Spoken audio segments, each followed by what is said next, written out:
All right, today we're jumping into a fascinating historical detective case, one laid out in the early 20th century in a work called The Great Argument by William Hanna Thomson. And he gets right to it, tackling a massive question head on. And that question is this: how in the world can you verify the authenticity of something like the Old Testament? I mean, we're talking about a whole library of books, written by dozens of different people across huge spans of time. Now, Thompson's goal here isn't about faith. He wants to build a case based purely on the historical evidence. So here's his approach. He says, let's set aside all of our modern ideas and just treat the text itself as the primary source, like a crime scene full of clues. His whole argument is that the proof we're looking for is actually embedded right there in the writings, just waiting for us to examine it. So let's open the case file. Thomson builds his case around 6 key lines of evidence. We're going to start with the sheer difficulty of forgery, then look at the evidence in the writing style, the footprints left in time and place, how the language tells its own story, the paper trail it left behind, and finally, the verdict. Okay, first up, the incredible challenge of forgery. Thomson's starting point is actually pretty simple. He argues that if you look at literary history, one thing becomes crystal clear. Successful, large-scale forgery is, well, it's almost impossible. The more authors and time periods you try to fake, the more mistakes you're going to make. And faking a library as complex as the Old Testament, that would be the ultimate literary heist. And that very complexity brings us to our first piece of hard evidence, this chorus of totally different voices you hear in the text. Thomson's logic is pretty straightforward. If this whole thing was a forgery cooked up by a few people late in the game, you'd expect to find a pretty uniform style, right? But what we actually find is this incredible, startling diversity. He leans on that famous saying, style is the man himself. And it's so true.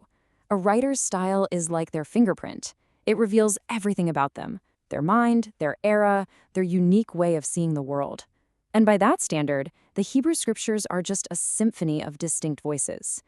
He argues that no two writers in there sound alike, any more than any two authors from any other national literature would. Now, to really hammer this point home, Thomson draws this sharp contrast with the Quran.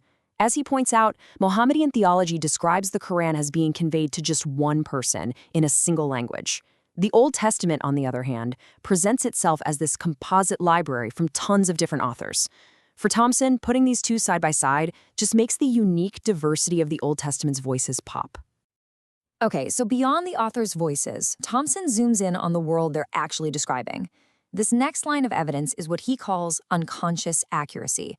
We're talking about countless little details about geography and daily life that a forger probably wouldn't even think about and would almost certainly get wrong. These are the footprints left behind in time and place. Let me give you an example. Just compare the little details in writings set in Canaan versus those set in Egypt. In Palestine, you're always reading about rugged hills, winter rains, houses built on rock. But when the story's in Egypt, suddenly it's all about a flat plain, life revolving around the Nile, and making bricks with straw. Thomson's point is that a forger writing centuries later would have an incredibly hard time getting that level of mundane, local detail right every single time. And it's not just one or two details, it's the sheer volume of them. Thomson even compares the land records in the Book of Joshua to England's famous Doomsday Book, which was this massive, detailed survey of all the land in England. You see, this isn't some vague, once-upon-a-time myth. It's filled with meticulous, almost bureaucratic detail that just feels grounded in a real place. Now we get to what Thomson considers one of his absolute strongest proofs, the autobiography written by the Hebrew language itself. You know, he basically treats ancient words like fossils, each one carrying a little piece of history inside it. See, the Hebrew language wasn't just one thing. It changed dramatically over the centuries, and it perfectly mirrors the nation's history. You can literally trace its path from the really ancient Hebrew of its youth to the classical language of the kingdom. Then you see the Aramaic influence creep in during the captivity, and finally it becomes the totally different style of the post-exile era. For Thomson, this clear linguistic timeline makes it really unlikely that all these texts were just written at one late date. Thomson just puts it perfectly here. A book written by many successive authors, from the youth to the old age of a language, is in one sense an autobiography by the nation itself. The language itself is telling a story of change over time, which makes the idea of a single late forgery seem linguistically kind of impossible. So far, pretty much all the clues we've looked at have been internal. They're inside the text. But Thomson's fifth line of evidence is external. It's the paper trail that proves the text's age and its incredible preservation by what he calls its undying custodian, the Jewish people. This date, right here, is a critical anchor in his whole argument. Around 250 BC, the Hebrew scriptures were translated into Greek. This version, which we now know as the Septuagint, was made for the huge Jewish community down in Alexandria, Egypt.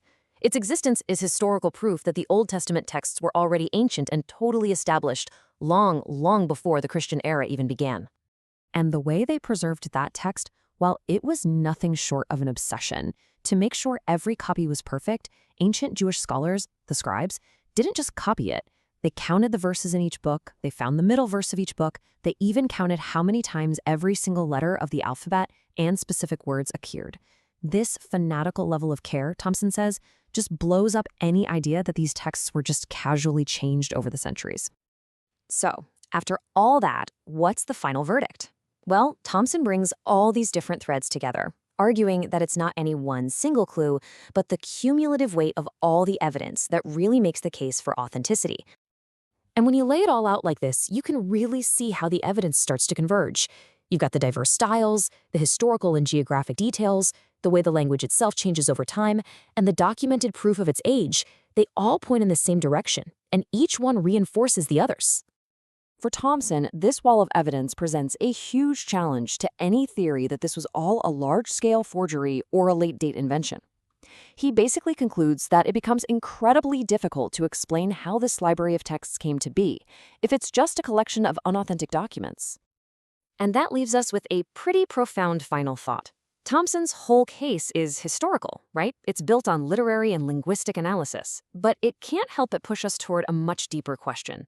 If this vast, ancient, and internally complex library is not a forgery, then what does its unique survival and its incredible consistency truly represent?